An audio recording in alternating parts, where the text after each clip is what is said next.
In this video, we're going to be making a cinematic house lead akin to the likes of Rufus to Soul, CamelPhat and Ytram, whose track Alive was the reference for the demo in this video. Just to give you a brief overview of what you're hearing, let's first solo the lead sound.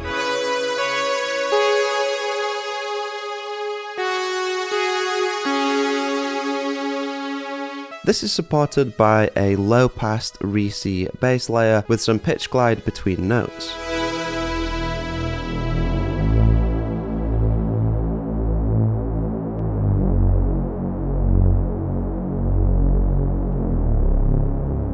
Along with some context strings from native instruments.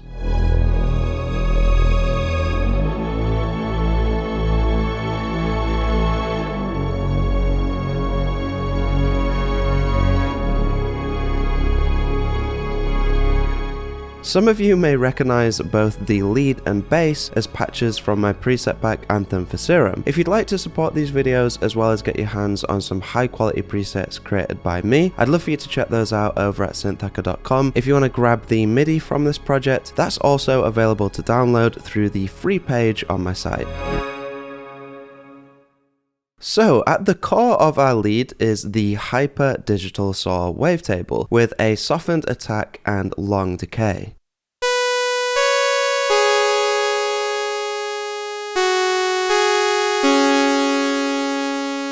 We're firstly going to create some tape style pitch drift by using an LFO to subtly modulate the fine tune of our oscillator.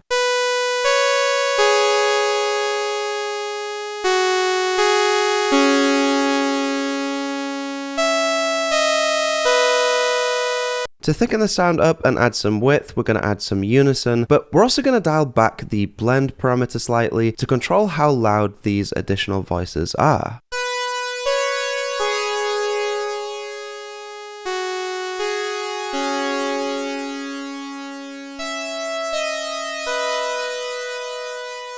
One trick I've been using a lot lately on lead sounds is duplicating the oscillator, pitching it up an octave with two voices of unison. This is actually the only unison amount that has no monophonic voice, giving us a great way to add a purely wide layer. We're also going to use another LFO to again modulate the fine tune, this time creating more of a vibrato type effect to give this layer a slightly different character.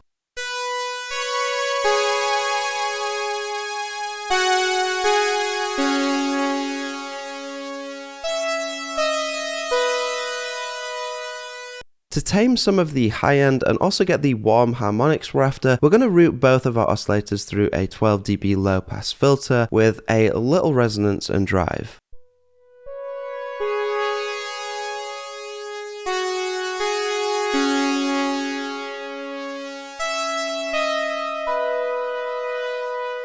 Now, for leads like this that take up a lot of space in the arrangement, the shape of the sound over time is really important to dial in. To give the sound an expressive character, we're going to set up a different envelope with a slow attack and decay to open and close the cutoff of our filter over time.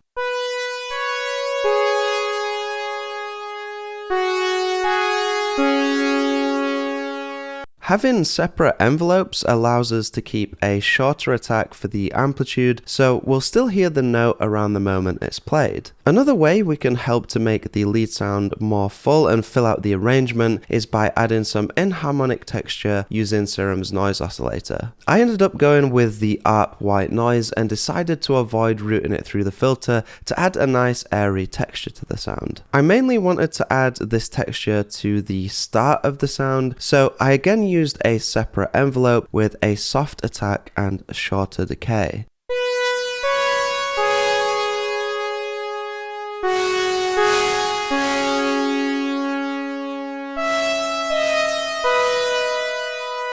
The final way we can help make the lead richer to justify the amount of space it takes up is with some effects, starting with a subtle amount of Serum's dimension expander.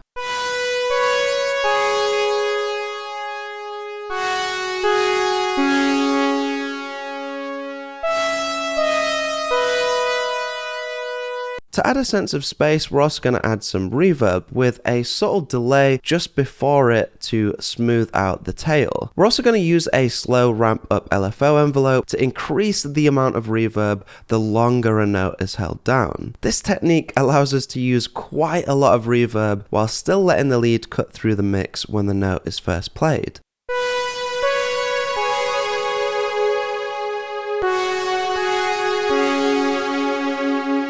To add the finishing touches, we're also going to use some tape saturation. One really useful tip I can give you here is to make use of the internal EQ. I've found that I can generally get a cleaner tape saturation effect when I remove some of the low end. We're also going to do something similar to the lead as a whole by adding a high pass EQ to the end of our signal chain.